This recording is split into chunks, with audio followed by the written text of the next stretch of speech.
choose to see it beyond. I think we've just cut out there. So if this comes in a second part, apologies for that. I'm not going to edit it in. It will just be a second video. I might edit it in. I don't know. Not sure what happened there, but I was proper in the zone and they cut me out. Do you know what's funny? It was like, I'm not going to share that. And then so Zoom was like, fine.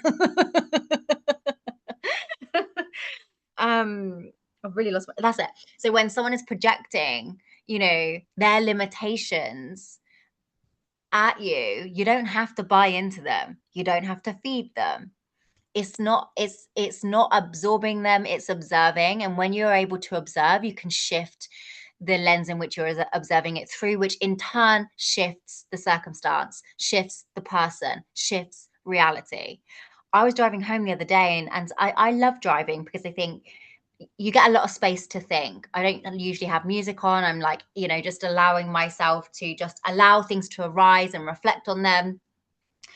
And in business, we can be very much like, well, I want to, either help these people or make this money, blah, blah, blah, blah, blah. And especially with a business like In a Bloom, I was like, hang on a minute. I don't need to just want this for me. I can want this for all. So the sales that I desire to achieve, I literally was like, I desire that for all. And that is when you start to expand into your infinite nature, right? It's no longer just you blessing you, it's you using that power to bless the whole, right? Because there is no separation. And so you have the power and the ability to be able to do that, because when you change the way you look at things, the things you look at change. So you don't need to you don't need to see people as suffering. You don't need to see people as broke. You don't need to see people as not having enough. You can choose to see, well, actually, I know lack is a story. I know that what I'm seeing is rooted in fear. So if I shift that to love and knowing there is enough for all, that's how you shift poverty. That's how we shift out of poverty consciousness. That's how we shift out of, you know, all of the quote unquote problems we perceive in the world, through one woman at a time, shifting her perspective on what the mirror is showing her. That's powerful. That is powerful.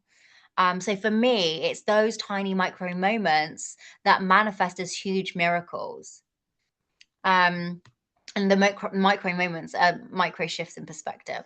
But that's it from me on this one. That's beautiful. Thank you. This lesson has just been so wonderful. Thank you for sharing that perspective as well. I'm so grateful.